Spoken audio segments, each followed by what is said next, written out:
Ano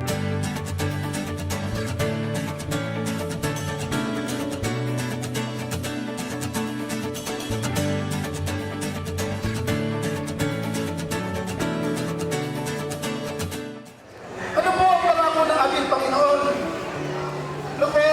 ang sino man na magpakain sa nagugutom na nilalang ay hindi na magugutom kailanman. Ang sino man na magpainom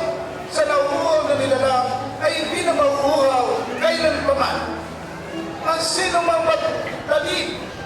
ng kabutihan, mga kasipagan, mga kasinupan sa paghahanap buhay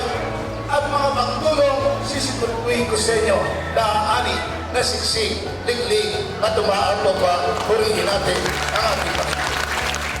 Diyos natin mabuti kaya siya maghihirang na lider na tunay na magbibigay ng malasakit sa kanyang mga kapwa nilalang at magbibigay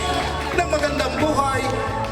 sa ating mga kababayan sa pamamagitan ng kanyang paggabay na mula bata ay hinasa niya ako sa hirap, hinasa niya ako sa hanap buhay na kung pwede nagabayan ko ang aking mga kababayan upang tayo ay magkaroon ng hanap buhay at unti-unti na umangat ang ating pamumuhay mula